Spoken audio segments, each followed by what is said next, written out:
Hello friends, study with Krishna channel में एक बार आपका फिर स्वागत है। आज की इस क्लास का हमारा डिस्कशन का टॉपिक है अधिकरण या न्यायाधिकरण, जिसको कहते हैं ट्रिब्यूनल्स। और इसके साथ साथ अभी लेटेस्ट में अधिकरण सुधार बिल लाया गया 2021 में, अभी अगस्त में। तो इसके संदर्भ में भी देखेंगे कि अधिकरण में सुधार करने के लिए क्या किया गया है और इन सुधारों की वजह से सुप्रीम कोर्ट जो है इसकी समीक्षा कर रहा है और इसमें आगे क्या होगा उस पर नज़र रखेंगे। अधिकरण हम पढ़ रहे हैं न्यायपालिका को। न्यायपालिका में हमने high court, supreme court, subordinate courts को पढ़ा। उसके बाद हमने लोक अदालत, पारिवारिक न्यायालय वगैरह पर भी बात की। इसके बाद हम आज लास्ट क्लास में बात कर रहे हैं अधिकरण के संदर्भ में। न्यायपालिका से संबंधित ये लास्ट क्लास होगी। यदि और कोई टॉपिक आप पढ़ना चाहते हैं न्यायपालिका से रिलेटेड तो आप कमेंट करके बताएं। अधिकरण क्या होते हैं, सबसे पहले इसको हम देख लेंगे, उसके बाद हम लेटेस्ट रिफॉर्म पे आएंगे। अधिकरण किसको कहते हैं, ये न्यायपालिका से रिलेटेड हैं। तो है क्या चीज़, देखिए सबसे पहली चीज़ इसको आप देखें, ये है जो है क्वासी जुडिशियल इंस्टीट्यूशंस होते हैं, यानी कि ये हिंदी में कहेंगे ये अर्ध न्यायिक संस्थाएं हैं। देखिए न्यायिक संस्थाएं जैसे हाई कोर्ट, सुप्रीम कोर्ट और जिला न्यायालय वगैरह जो आप देखते हो वो न्यायिक संस्थाएं हैं। वहाँ पर जो जजमेंट करने के लिए जो व्यक्ति बैठता है वो लॉ की पढ़ाई करके आता है और वो एक न्यायाधीश होता है।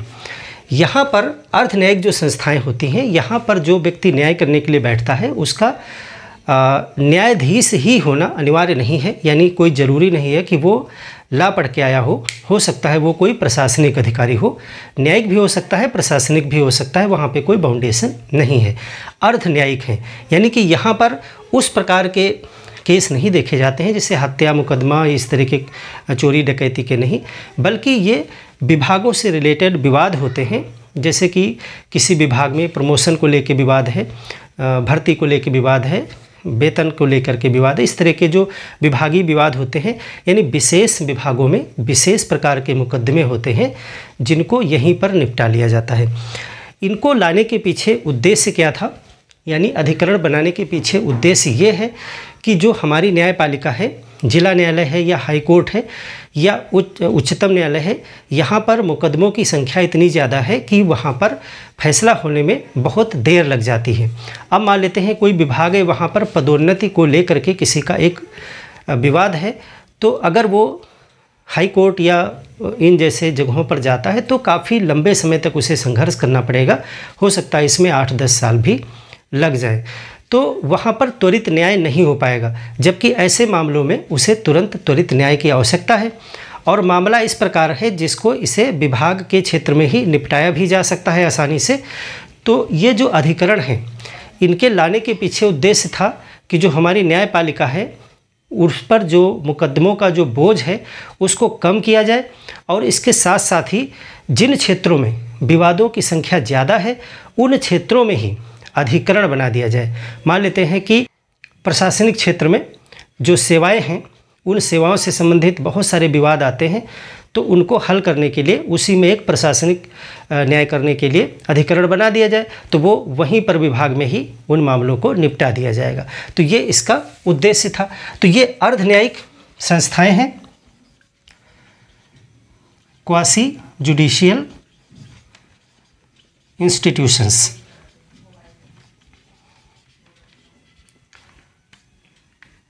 क्यों लाई गई थी, ये देखिए विशेष विभागों के विवादों को निपटाने के लिए, विवादों को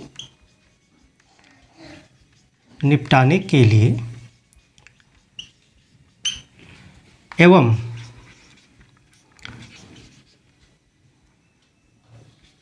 न्यायपालिका के बोझ को कम करने के लिए,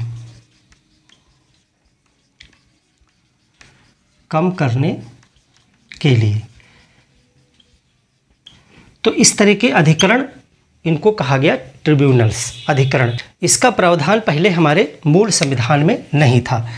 अधिकरण बाद में संशोधन के द्वारा लाया गया है। तो अगर हम कभी क्वेश्चन आ जाता है मूल संविधान में, तो मूल संविधान में नहीं है, तो कैसे आए हैं ये 42nd कॉन्स्टिट्यूशनल अमेंडमेंट से, 42वें संविधान संशोधन से। कब हुआ था ये? 1976 में हुआ था। मिनी कॉन्स्टिट्यूशनल, इसको मिनी कॉन्स्टिट्यूशन कहा जाता है क्योंकि इसमें बहुत ज़्यादा संशोधन किए गए थे। तो इसी में अधिकरण लाया गया था। तो अधिकरण को लाने के लिए संविधान में एक नया भाग जोड़ा गया था, भाग 14 14A। 14A, ये 14 का लिखें, हिंदी में 14 का लिख सकते हैं, का भाग जोड़ा गया और इसका नाम रखा गया अधिकरण। इस भाग का नाम क्या है? अधिकरण यानी ट्रिब्यूनल्स। और इसी में 2 अनुच्छेद जोड़े गए हैं इस भाग के अंतर्गत, 323A और 323, यानी 323A और B, 323 का, 323 खा। इसमें क्या प्रावधान है? 323A जो है वो प्रशासनिक अधिकरण बनाने की बात करता है, प्रशासनिक अधिकरण, एडमिनिस्ट्रेटिव ट्रिब्यूनल। और प्रशासनिक अधिकरण के अतिरिक्त जो अधिकरण हैं उनको 323B में बात की गई है, अन्य अधिकरण। 323A जिसमें हम एडमिनिस्ट्रेटिव अधिकरण यानी प्रशासनिक अधिकरण की बात करते हैं, 323B जिसमें हम अन्य अधिकरण की बात करते हैं। अब यहाँ पर 323A को पहले हम समझेंगे, फिर हम दूसरे अधिकरण पे बात करेंगे। तो चलिए बात करते हैं आर्टिकल 323 का की। और इसमें हमने आपको बताया कि इसमें प्रशासनिक अधिकरण की बात की गई है, प्रशासनिक अधिकरण, एडमिनिस्ट्रेटिव ट्रिब्यूनल्स।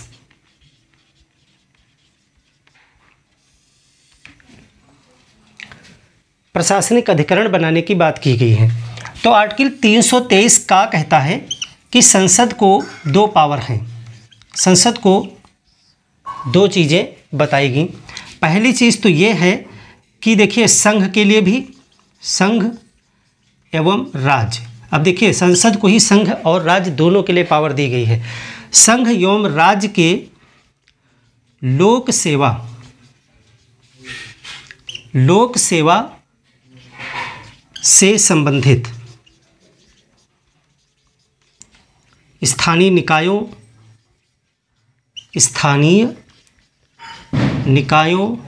सार्वजनिक निकायों,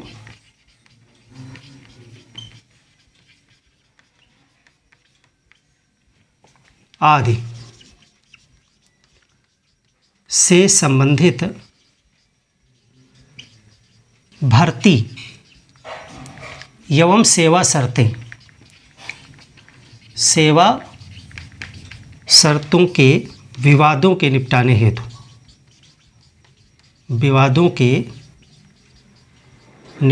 हेतु अधिकरण बनाए। देखिए यही प्रशासनिक अधिकरण की बात हो रही है।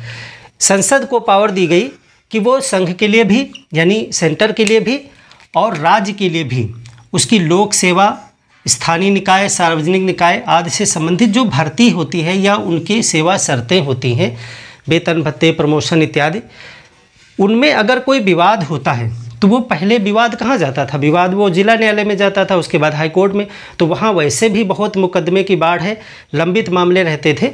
तो क्यों ना ये विभागीय बातें हैं तो इनको विभाग में ही निपटा लिया जाए। तो उसके लिए प्रशासनिक अधिकरण बना दिया जाए। ये बिल्कुल न्यायपालिका की तरह ही काम करेगा, लेकिन ये सिर्फ इन्हीं स्पेशल मुकदमों को देखेगा। बाकी अन्य चीज़ें, आपके घर में चोरी हो गई, आपका किसी से लड़ाई झगड़ा हो गया, इनको लेकर के आप अधिकरण में नहीं चले जाएंगे।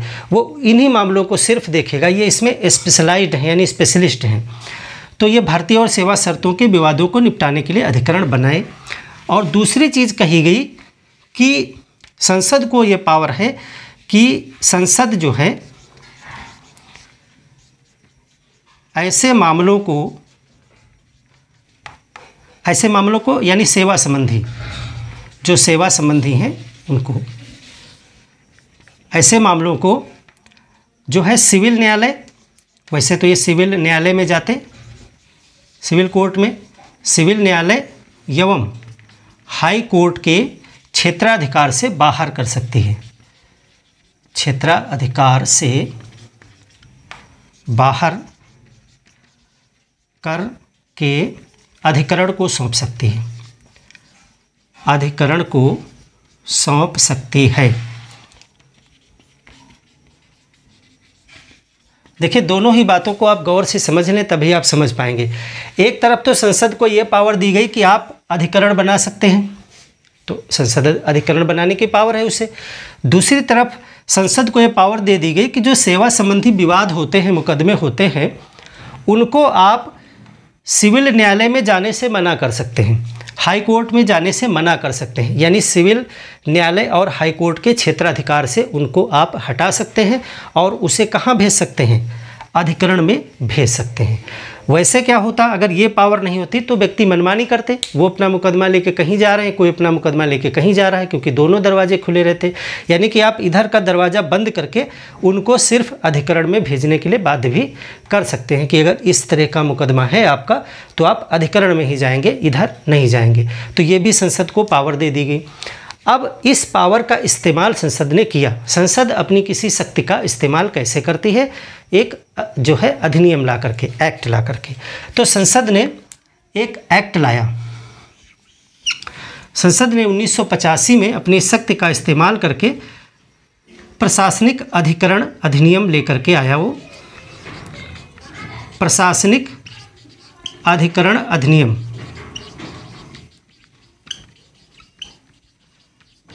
इसको आप याद रखेंगे क्योंकि इसमें करंट में ये न्यूज़ में भी है ये चीज़ें, इसलिए पूछा जा सकता है कि अधिकरण का गठन, प्रशासनिक अधिकरण का गठन किस अधिनियम के आधार पर किया गया। तो प्रशासनिक अधिकरण अधिनियम, एडमिनिस्ट्रेटिव ट्रिब्यूनल एक्ट 1985, और इसके तहत जो है संसद ने केंद्र सरकार को ये पावर सौंप दी। केंद्र सरकार को कहा कि आप इन जो है अधिकरणों का गठन करें। तो केंद्र सरकार को किस प्रकार से केंद्र सरकार गठन करे, एक तो कहा गया कि आप केंद्र के लिए बनाइए, केंद्र में बनाइए केंद्रीय प्रशासनिक अधिकरण, अधिकरण एक तो ये बनेगा। दूसरा कहा कि राज्य के लिए आप एक राज्य में एक बना सकते हैं, एक राज्य में एक, या आप 2 या अधिक राज्यों के लिए भी एक बना सकते हैं।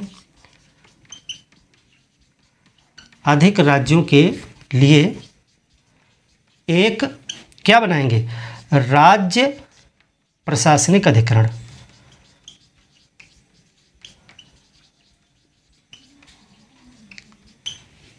बिल्कुल बात समझ में आपके आ गई होगी। हम 2 आर्टिकल की बात किए थे। पहला आर्टिकल हमारा प्रशासनिक अधिकरण की बात करता है और 2 प्रकार के प्रशासनिक अधिकरण यहाँ पर आपको दिखाई पड़े। केंद्रीय प्रशासनिक अधिकरण जो सेंटर के लिए होगा, यानी कि जो सेंटर की सेवाएं हैं उनके लिए होगा, और दूसरा जो है राज्य प्रशासनिक अधिकरण, एक स्टेट का एक भी हो सकता है और 2 से अधिक स्टेट के लिए भी एक हो सकता है। तो ये राज्य के लिए हो जाएगा।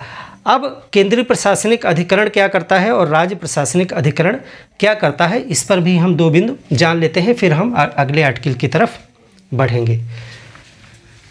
जो केंद्रीय प्रशासनिक अधिकरण है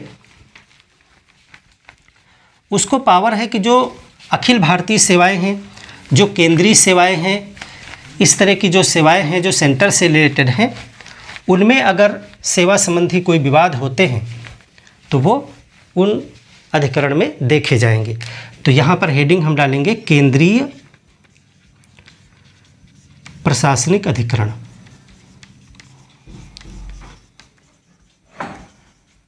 अधिकरण, केंद्रीय प्रशासनिक अधिकरण 1985 में ही आया। मुख्यालय दिल्ली में है, यानी प्रधान पीठ इसकी दिल्ली में है, और दिल्ली को शामिल करते हुए कुल जो है 17 पीठ हैं, इसकी 17 बेंच हैं, और सभी जितने हाई कोर्ट 15 इसमें से हाई कोर्ट के मुख्यालयों पर हैं और 2 अदर जगह पर हैं। इसमें दिल्ली शामिल करते हुए, दिल्ली को अलग मत जोड़ लेना, दिल्ली मिलाकर है ये। टोटल 17 इसके बेंच हैं केंद्रीय प्रशासनिक अधिकरण। चूँकि सेंटर का है तो पूरे देश में इसकी बेंच हैं। तो ये 15 हाई कोर्ट की जो प्रधान बेंच है, वहीं जहाँ जहाँ हाई कोर्ट है वहीं हैं, और 2 जो हैं वो हैं एक जयपुर में और एक लखनऊ में। टोटल मिला के 15 और 2 17 हैं इसकी बेंच पूरे देश में। तो ये क्या करते हैं, ये देखिए अखिल भारतीय सेवाएं जो हमारी हैं, अखिल भारतीय सेवाएं, अखिल भारतीय सेवाएं यानी IAS, IPS, IFS, Indian administrative services, Indian police services और इंडियन फॉरेस्ट सर्विसेज, या फिर केंद्रीय सेवाएं हैं जो सेंट्रल गवर्नमेंट की जो नौकरियां होती हैं, केंद्रीय सेवाएं, या फिर जो केंद्र के अधीन जितने भी नागरिक पद हैं, केंद्र के अधीन जितने भी सिविल पोस्ट हैं उन सब के लिए, और जो है सेना में जो नागरिक पद होते हैं, सिविल पोस्ट होती हैं नागरिक पद। तो देखिए सेना में वैसे तो हस्तक्षेप ये नहीं करते हैं, लेकिन सेना में कुछ पद होते हैं, सिविल पोस्ट होती हैं, उन पे सिर्फ उन तक सीमित है। तो इन सभी सेवाओं में जो सेंटर से रिलेटेड है, इन सभी सेवाओं में सेवा संबंधी जितने भी विवाद होंगे, सेवा संबंधी विवादों का निपटारा ये करते हैं, निस्तारण। अब आपको बिल्कुल क्रिस्टल क्लियर हो गया होगा कि ये एक प्रकार से न्यायपालिका के जैसे ही काम करते हैं, बस इनको कुछ स्पेशल कैटेगरी के केस दिए जाते हैं जिससे रिलेटेड हैं। जैसे प्रशासनिक अधिकरण है तो ये प्रशासन से संबंधित, यानी देखिए अखिल भारतीय सेवाएं, केंद्रीय सेवाएं जो हैं उनसे रिलेटेड सेवा संबंधी, यानी वेतन भत्ते, भर्ती, प्रमोशन, पेंशन, इससे रिलेटेड जितनी भी इनकी आएंगी विवाद, वो सब यहाँ पर देखे जाएंगे। कुछ अपवाद हैं। अपवाद कौन से हैं देखिए, यानी कि किनको ये नहीं देख सकते हैं। देखिए सैन्य बल, देखिए यहाँ पर सेना में जो नागरिक पद हैं उनको छोड़ के जो बाकी सैन्य बल है उससे related supreme court, high court के अधिकारी इससे बाहर हैं, और संसद और राज्य विधानमंडल मंडल के सचिवालय के अधिकारी, सचिवालय के कर्मचारी, ये इसके अंदर नहीं आते हैं, ये इसके अंतर्गत नहीं आते हैं,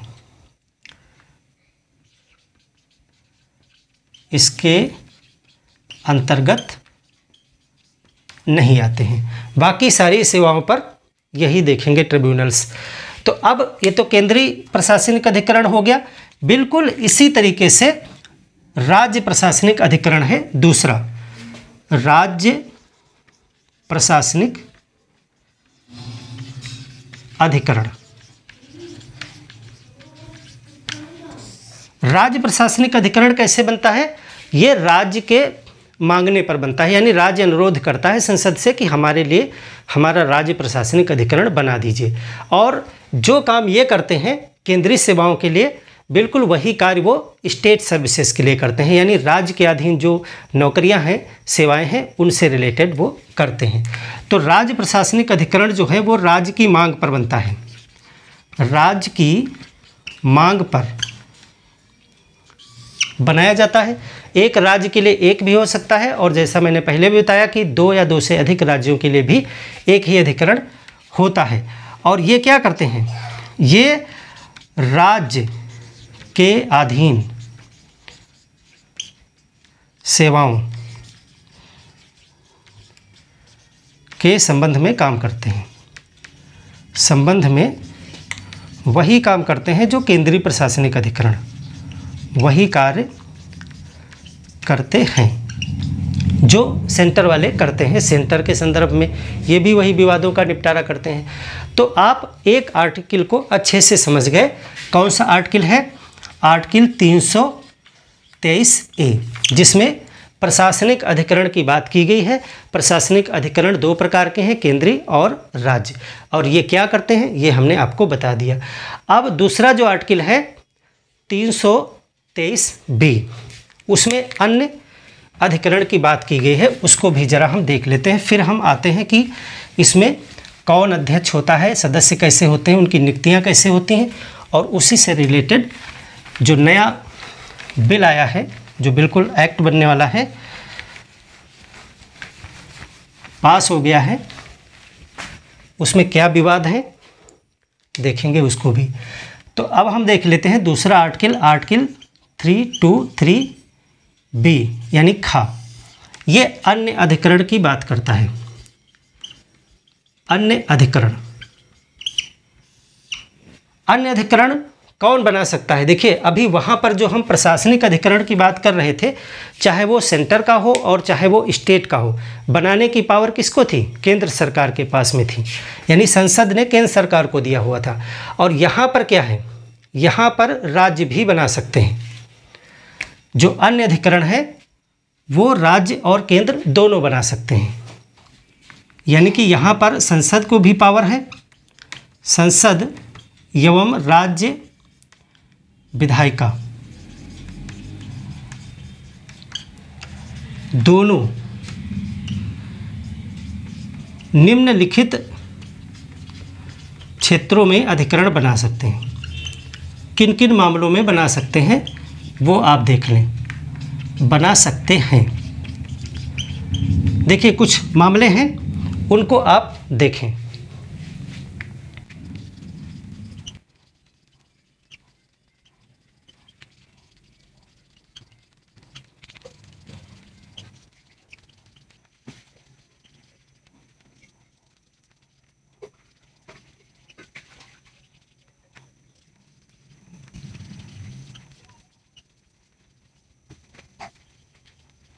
तो ये है आपके कुछ क्षेत्र।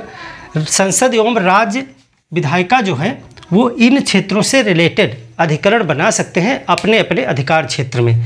कर संबंधी बना सकते हैं, विदेशी मुद्रा आयात निर्यात, औद्योगिक एवं श्रम, भूमि सुधार, नगर संपत्ति की जो अधिकतम सीमा होती है उससे रिलेटेड, संसद एवं राज्य की विधायिका के जो मेंबर के चुनाव होते हैं, खाद्य संबंधी, किराया एवं किराएदारी के अधिकारों से रिलेटेड, इनसे रिलेटेड अधिकरण बना सकते हैं, ताकि इनसे रिलेटेड अगर कोई विवाद आता है तो वो सीधे अधिकरण में जाएगा, ना कि जिला या हाई कोर्ट में। तो ये राज्य भी बना सकता है और संसद भी बना सकता है। इसलिए यहाँ पर जो है हायरार्की भी हो सकती है, यानी कि अगर कोई बन रहा है भूमि सुधार से संबंधित तो वो राज्य स्तर पर, जिला स्तर पर और ब्लॉक स्तर पर बनाए जा सकते हैं। यानी कि इसमें पदानुक्रम हो सकता है कि यहाँ के बाद यहाँ, यहाँ एक क्रम हो सकता है। लेकिन जो पहले आपने 323A में देखे थे उसमें सेंटर के लिए सिर्फ एक होगा और राज्य के लिए एक होगा, इसलिए उसमें कोई अन्य पदानुक्रम बनाने की ज़रूरत नहीं है, वो अलग होंगे बिल्कुल। तो इस तरह से ये अन्य अधिकरण जो आते हैं वो आपके 323B से आते हैं। अब अगर हम अंतर की बात करें कि आपका 323A और 323B में डिफरेंस क्या है, कभी आपसे पूछा जा सकता है डिफरेंस क्या होता है। तो देखिए 323A में जो है वो सिर्फ संसद को पावर इधर थी, संसद बना सकती थी। 323B में आप देख रहे हो कि इधर वाले जो हैं ये संसद और प्लस राज्य विधायिका दोनों के पास में पावर है इन विषयों पर। ये जो 323A के तहत बनाए जाते हैं वो प्रशासनिक अधिकरण होते हैं। प्रशासनिक अधिकरण इधर बनाए जाते हैं, अधिकरण चाहे वो केंद्र के लिए हों और चाहे राज्य के लिए हों। और यहाँ पर जो है वो अन्य अधिकरण की बात की जाती है, अन्य अधिकरण जो इन विषयों से रिलेटेड होंगे जो हमने आपको अभी बताए। 323A के तहत जो अधिकरण बनते हैं वो केंद्र के लिए, केंद्र एवं राज्य के लिए एक एक बनाया जाता है।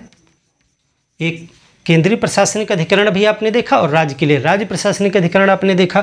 इधर कोई हायरार्की नहीं है, इधर क्या है, पदानुक्रम हो सकता है, जैसे हमने आपको बताया पदानुक्रम हो सकता है, हायरार्की हो सकती है। ये सिर्फ गठन संबंधी कुछ अंतर है, बाकी अधिकरण की जो शक्तियाँ होती हैं, कार्य करने का तरीका होता है, वो सब कुछ सेम है, बस वो अपने अपने क्षेत्र से रिलेटेड कार्य करते हैं। तो अब हम देखते हैं कि अधिकरण सुधार जो अधिनियम लाया गया 2021 में, उसमें क्या है और सुप्रीम कोर्ट और सरकार के बीच में किस प्रकार से एक विवाद उत्पन्न हो गया है। हम शुरू से ही आपको बताते आ रहे हैं कि जैसे कि न्यायपालिका है, उसको जो भी एक्ट वगैरह लाए जाते हैं उनकी समीक्षा करने का अधिकार होता है। न्यायिक सक्रियता के तहत जो है न्यायपालिका सक्रिय है और वो किसी भी अधिनियम, आदेश इत्यादि की समीक्षा न्यायिक समीक्षा के अधिकार के तहत कर सकती है। तो ये जो अधिकरण सुधार अधिनियम 2021 लाया गया, इसके पहले अध्यादेश भी लाया गया था इसी से रिलेटेड, इन सब की समीक्षा का अधिकार सुप्रीम कोर्ट को होता है। और अधिकरण जो है वो न्यायपालिका से रिलेटेड है, यानी ये भी न्याय करने का कार्य करते हैं। तो अगर अधिकरण से संबंधित किसी प्रावधान में सरकार बहुत ज़्यादा हस्तक्षेप करेगी तो सुप्रीम कोर्ट उसको सख्ती से उसका जो है रिवीजन भी करेगा, ताकि न्यायपालिका की स्वतंत्रता बरकरार रह सके। इसके पहले भी आपने देखा था कि सरकार ने जो है न्यायपालिका में न्यायाधीशों की नियुक्ति के संदर्भ में एक न्यायिक नियुक्ति आयोग बनाया था 99 कॉन्स्टिट्यूशनल अमेंडमेंट के तहत। उसको हम पीछे आपको न्यायिक समीक्षा वाले चैप्टर में और न्यायाधीशों की नियुक्ति वाले चैप्टर में बता चुके हैं। तो उसको सुप्रीम कोर्ट ने खारिज कर दिया था। इसी तरीके से जो अधिकरण सुधार अधिनियम है, इसमें ट्रिब्यूनल में जो अध्यक्ष और सदस्य होते हैं उनको नियुक्ति करने का तरीका और उनके कार्यकाल से रिलेटेड प्रावधान है। और यहाँ पर सरकार ने क्या कोशिश की है कि उसमें अपना हस्तक्षेप बढ़ाने की कोशिशें की हैं, जैसे कि कॉलेजियम सिस्टम में की गई थी, ऐसे ही यहाँ पर भी किया है। और सुप्रीम कोर्ट ऐसा नहीं चाहता है, इसीलिए उसने क्वेश्चन पुटअप कर दिया है सरकार के सामने। तो चलिए देखते हैं अधिकरण सुधार अधिनियम के तहत क्या हुआ है। तो इससे पहले एक चीज़ और नोट कर लें कि जो अधिकरण जो निर्णय करते हैं उसके खिलाफ अपील कैसे होती है, उसको आप ज़रा देखें। जो अधिकरण है, अधिकरण के निर्णय की अपील जो है, अगर आप असंतुष्ट हैं तो निर्णय के खिलाफ अपील कहाँ करेंगे, तो अपील सुप्रीम कोर्ट में होती है। ये मूलतः व्यवस्था ऐसी ही थी, यानी पहले व्यवस्था ये थी कि अधिकरण के बाद में आप हाई कोर्ट नहीं जाएंगे, सीधे सुप्रीम कोर्ट में अगर करना चाहते हैं तो कर सकते हैं। लेकिन ये न्याय व्यवस्था के खिलाफ थी, इसीलिए सुप्रीम कोर्ट ने 1997 में अपने एक निर्णय में इसको बदल दिया। तो ये है चंद्र कुमार, एक केस था Chandra Kumar versus union of India 1997 में सुप्रीम कोर्ट ने कहा कि जो है अपील हाई कोर्ट में की जाएगी। यानी कि व्यवस्था वर्तमान में क्या है, अधिकरण के निर्णय के खिलाफ भी बिल्कुल आप उसी तरीके से हाई कोर्ट में ही अपील करेंगे जैसे कि जिला न्यायालय से आप हाई कोर्ट में जाते हैं। पहले ये व्यवस्था सुप्रीम कोर्ट के लिए कही गई थी मूलतः। अब देखिए अधिकरण सुधार अधिनियम नियुक्ति की जो प्रक्रिया है उसमें क्या बदलाव लेकर के आया है, उसको ज़रा हम देखें। तो पहले हम देखें नियुक्ति होते कैसे थी, उसको ज़रा देखें। तो केंद्र में जो केंद्रीय अधिकरण है,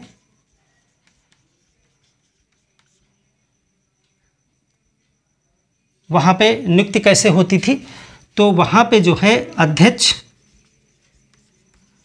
एवं सदस्य जो होते थे इनकी नियुक्ति कैसे होती थी? इनकी नियुक्ति राष्ट्रपति के द्वारा की जाती है, राष्ट्रपति। और राष्ट्रपति किसके परामर्श से? CJI के परामर्श से, और उसी व्यक्ति की नियुक्ति अध्यक्ष और सदस्य के रूप में की जाती है। इसका अनुमोदन जो है वो कैबिनेट की एक चयन समिति होती है, उसके द्वारा भी करा लिया जाता है। कैबिनेट की चयन समिति से अनुमोदन। जो राज्य वाले होते थे, राज्य के जो अधिकरण हैं, राज्य के अधिकरण ट्रिब्यूनल्स, अधिकरण में यहाँ भी राष्ट्रपति ही करते हैं और राज्यपाल से परामर्श करके, राज्यपाल से परामर्श। तो इस तरह से आप देख रहे हो कि चीफ जस्टिस ऑफ इंडिया का यहाँ पर हस्तक्षेप है नियुक्ति में। अब यहाँ पर जो अधिकरण सुधार अधिनियम 2021 लाया गया, उससे कुछ परिवर्तन किए गए हैं। यहाँ पर नियुक्ति में जो है गवर्नमेंट अपना ज़्यादा हस्तक्षेप बनाना चाहती है, तो उसी चीज़ को हम देखेंगे। अच्छा, अभी तक यहाँ पर कार्यकाल क्या है उसको भी आप देख लो। कार्यकाल, कार्यकाल कहा गया कि 5 वर्ष होगा, सभी का 5 वर्ष होगा। जो अध्यक्ष है या सदस्य है उसका कार्यकाल कितना होगा? 5 वर्ष। लेकिन साथ में एक और शर्त है, लेकिन जो अध्यक्ष है वो अधिकतम कितनी आयु तक रह सकता है पद पे? अध्यक्ष जो है 65 ईयर्स तक अधिकतम, यानी कि, और जो सदस्य है वो 62 वर्ष आयु तक, ये आयु की बात की जा रही है, आयु तक अधिकतम। यानी कि नियुक्ति तो 5 वर्ष के लिए की जाती है, लेकिन मान लेते हैं कि कोई 62 वर्ष का है और उसकी नियुक्ति 5 वर्ष के लिए की गई, लेकिन 3 ही साल बाद वो 65 वर्ष का हो जाएगा, तो उसका कार्यकाल 3 ही वर्ष में समाप्त हो जाएगा। अगर वो 55 साल का है तो वो 60 वर्ष का जब पहुंचेगा तब वो रिटायर हो जाएगा। यानी कि अधिकतम आयु या 5 वर्ष, इसमें से जो पहले समाप्त हो जाएगा वही आपका कार्यकाल हो जाएगा। तो ये व्यवस्था थी। अब यहाँ पर 2 चीज़ें आप गौर कर लीजिए कि नियुक्ति यहाँ पर कैसे हो रही है और कार्यकाल क्या डिसाइड है। अब इसको कैसे बदल दिया गया उस पर हम बात करें, जो विवाद के घेरे में है, और फिर देखते हैं कि इसमें क्या होता है। अब हम देखेंगे अधिकरण सुधार अधिनियम। इसके पहले देखिए 2017 में प्रयास शुरू किए गए। 2017 में एक जो है वित्तीय अधिनियम लाया गया, वित्तीय अधिनियम, फाइनेंस एक्ट लाया गया 2017 में। इसके द्वारा इस वित्तीय अधिनियम में जो है ट्रिब्यूनल्स से रिलेटेड कुछ प्रावधान सरकार लेकर के आई, और इसमें जो है ट्रिब्यूनल्स में जो नियुक्तियां हैं उससे संबंधित नियम बदले गए। यानी कि अधिकरण में जो नियुक्ति है अध्यक्ष और सदस्यों की, नियुक्ति से संबंधित बदलाव किए गए कुछ। वो बदलाव सुप्रीम कोर्ट में पहुँचे चुनौती के रूप में, और सुप्रीम कोर्ट ने उसे खारिज कर दिया। यानी कि ये जो बदलाव से संबंधित कुछ नियम बनाए गए उनको जो है सुप्रीम कोर्ट ने खारिज कर दिया। चलिए वो बात समाप्त हो गई। 2019 में 2021 में शुरुआत में ही सरकार जो है फिर से एक अध्यादेश लेकर के आ गई। अधिकरण सुधार उस समय जो है सत्र में जो है इसको पास नहीं करा पाई, तो उसको अध्यादेश के रूप में ले आई। यानी कि सरकार अधिकरण में नियुक्तियों को लेकर के अपना हस्तक्षेप बनाने के लिए पहला प्रयास किया, खारिज हो गया। 2021 में बिल लेकर के आए, बिल जो है नहीं बन पाया, तो अध्यादेश के रूप में ले आए। 2021 में क्या किया इन्होंने? यही अधिकरण सुधार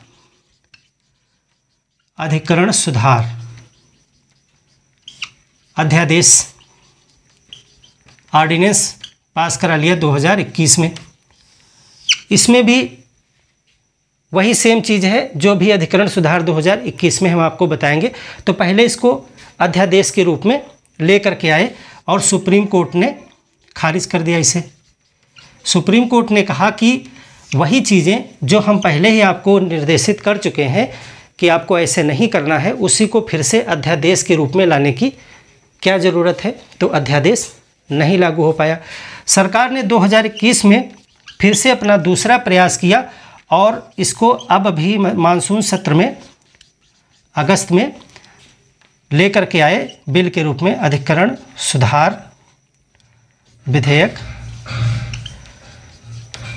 2021, जो पास हो गया, पास हो गया, यानी कि अधिनियम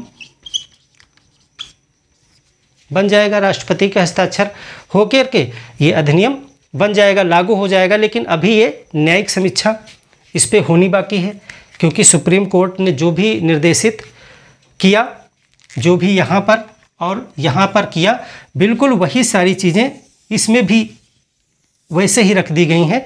तो इसका मतलब है कि ये भी सुप्रीम कोर्ट के नज़र पर है। तो अब हम अधिकरण जो सुधार का विधेयक है यानी बिल है, उसमें क्या चीज़ें की गई हैं और सुप्रीम कोर्ट को उस पर क्या आपत्ति है, उसको हम समझ लेते हैं।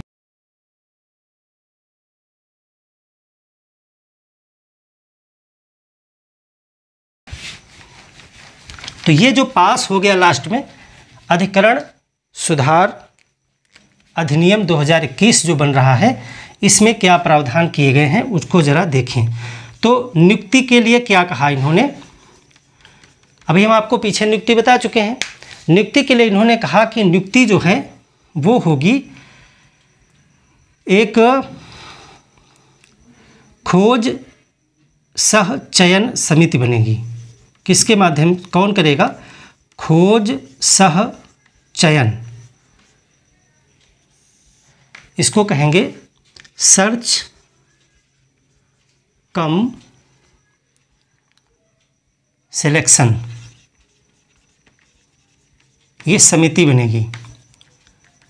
सर्च सह चयन, सर्च सह चयन या खोज सह चयन, सर्च कम सिलेक्शन, कुछ भी आप लिख लें, सब एक ही मतलब है। तो सब कई टर्म्स आ सकते हैं।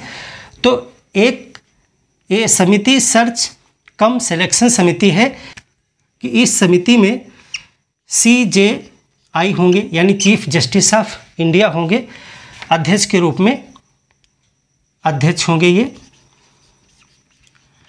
और इनके पास निर्णायक मत देने की शक्ति होगी।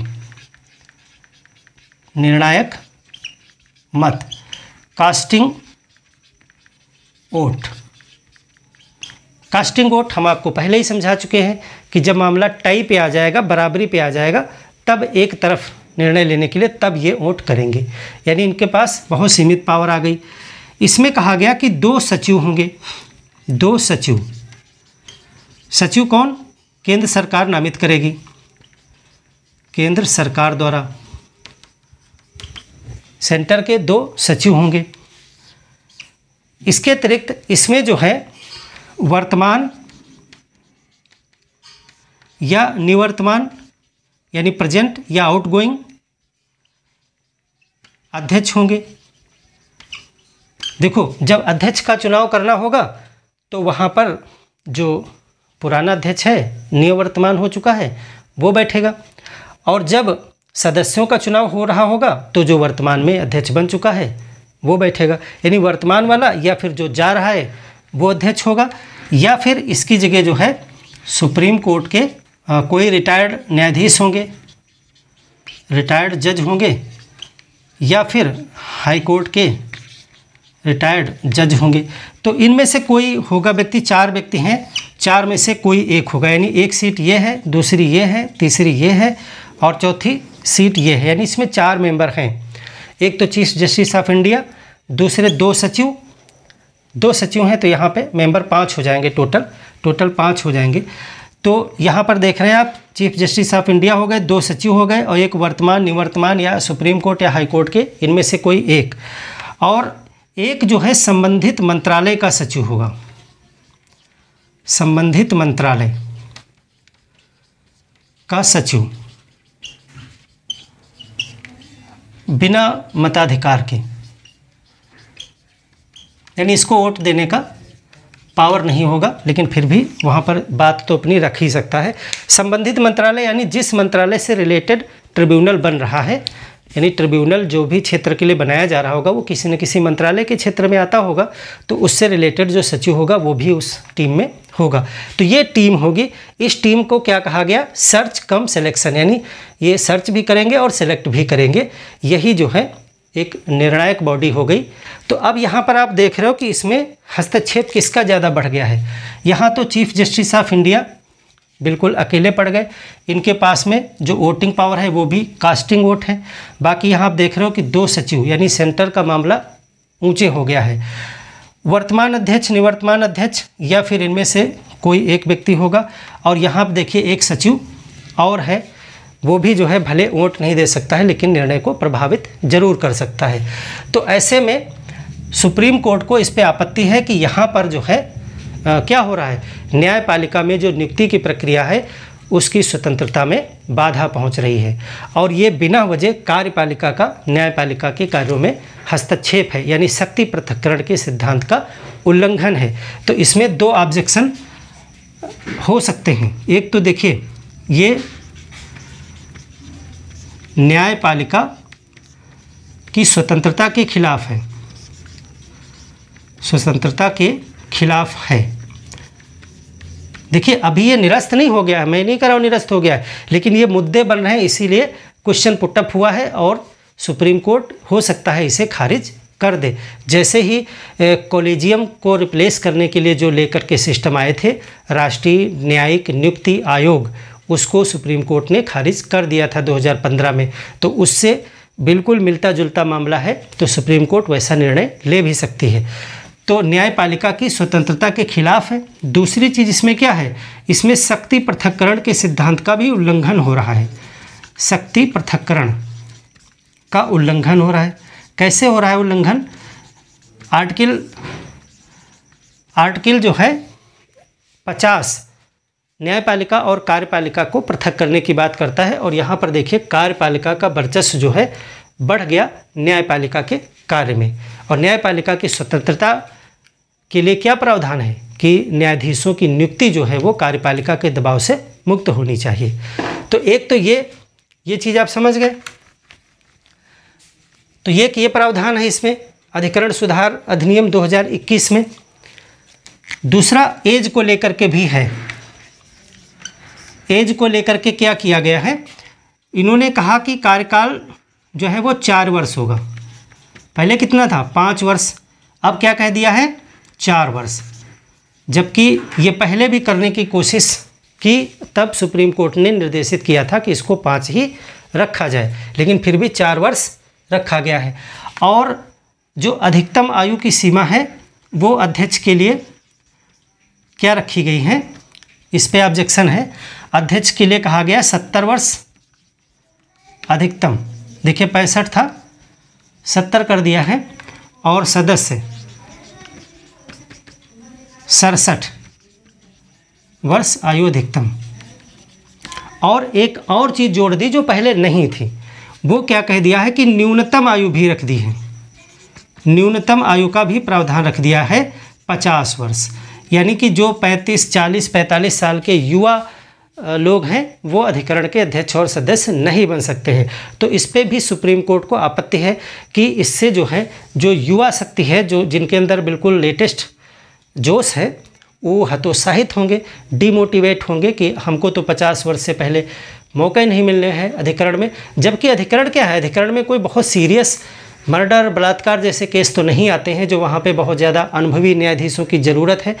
तो वहाँ पर 35, 40, 45 वर्ष, 48 वर्ष के जज होंगे तो क्या गलत निर्णय कर देंगे। और ये जो 50 वर्ष बड़े न्यायाधीश हैं जो काफ़ी समय से वर्क कर रहे हैं, इनकी ज़रूरत तो बहुत संगीन केसेस में है, हाई कोर्ट, सुप्रीम कोर्ट में, तो इनको वहाँ ले जाइए। यहाँ क्यों इनको रखने की ज़रूरत है। तो ये भी आपत्ति एक है। दूसरी चीज़ है, देखिए न्यूनतम आयु को लेकर के भी आपत्ति है।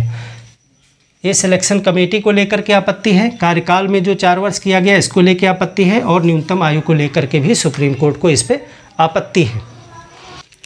और एक प्रावधान पे बहुत बड़ी आपत्ति है कि अध्यक्ष और सदस्य को हटाने की सिफारिश जो है यही समिति करेगी। सिफारिश भी यही जो समिति है, खोज सह चयन समिति करेगी। इसके पहले ट्रिब्यूनल के जो अध्यक्ष और सदस्य को हटाने की प्रक्रिया थी वो सिद्ध कदाचार और असमर्थता के आधार पर हाई कोर्ट के जो है डिसीजन, हाई कोर्ट उसमें डिसीजन लेता था, उसके आधार पे होती थी। अब यहाँ पे किसको पावर दे दिया है, खोज सह समिति, सर्च कम सिलेक्शन कमेटी को। तो इस पे भी कार्यपालिका का दबाव रहेगा कि वो किसको भी हटा सकते हैं। तो इन सब चीज़ों को लेकर के सुप्रीम कोर्ट ने सरकार से क्वेश्चन तलब किया है कि आप इनका उत्तर दीजिए, क्या आवश्यकता है ऐसा करने की, और यदि सब कुछ ठीक ठाक रहा तो किसकी इसमें जो है ये रहेगा अधिनियम या ये निरस्त हो जाएगा, इसको आप देखते रहिए करंट में क्या होता है। इसके साथ साथ जो अधिकरण सुधार है इसमें एक और प्रावधान है, वो भी आपको जानने की ज़रूरत है कि इसमें जो है लगभग 8 से 9 अधिकरण भंग किए जाएंगे।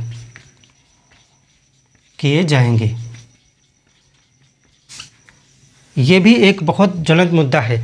देखिए जो अधिकरण हैं उसमें से सरकार का कहना है कि कुछ अधिकरण जो लगभग 8-9 के करीब अधिकरण है लिस्ट, उनको सरकार कह रही है कि इनमें बहुत ज़्यादा केस वगैरह आते नहीं हैं और जितने कार्य सोच करके बनाया गया था, महंगा ज़्यादा पड़ रहा है, खर्चा बहुत हो रहा है ट्रिब्यूनल्स पे, लेकिन उतना ज़्यादा आउटपुट नहीं मिल पा रहा है। इसलिए जो अधिकरण ऐसे हैं जिनके पास ज़्यादा मुकदमे वगैरह नहीं आ रहे हैं, सक्रिय कम है, जैसे फिल्म प्रमाणन से रिलेटेड जो मुद्दे होते हैं उसके लिए एक अधिकरण है, जीआई टैग वगैरह से जो कॉपीराइट वगैरह से विवाद होते हैं उसके लिए अधिकरण है, हवाई पत्तन से रिलेटेड जो अधिकरण है, इस तरह के कई हैं, 7-8 अधिकरण हैं। तो उनको कहा भंग कर देंगे और उनका कार्य जो है वो हाई कोर्ट को पास भेज दिया जाएगा या किसी अन्य ट्रिब्यूनल या सरकार के पास उनकी जिम्मेदारी दे दी जाएगी। यानी कि वो 8-9 ट्रिब्यूनल को हटाना चाहते हैं, जबकि सुप्रीम कोर्ट का मानना ये है कि अधिकरण को हटाने से कार्यभार जो वो करते थे, कुछ तो करते ही थे, वो सब हाई कोर्ट में और जिला न्यायालयों के पास आ जाएगा और वहाँ पहले से तमाम मुकदमे हैं, तो और ज़्यादा अव्यवस्था हो जाएगी और उसमें जो मुकदमे लंबित हैं वो भी बहुत डिस्टर्ब हो जाएगा मामला, उनका क्या किया जाएगा। और इस तरह से भंग अचानक से नहीं किया जा सकता है। इसमें होना ये चाहिए कि जो रिक्त पद हैं, बहुत से अध्यक्ष के रिक्त पद हैं, वहाँ पे नियुक्तियाँ की जानी चाहिए ताकि कार्य सुचारू रूप से चलाया जा सके। तो इस तरह से अधिकरण सुधार किया गया है और उसमें सुप्रीम कोर्ट को आपत्तियाँ हैं। तो अधिकरण से रिलेटेड इतनी चीज़ें आपके लिए काफ़ी हैं। मिलते हैं एक और बेहतर क्लास के साथ में, तब तक के लिए धन्यवाद।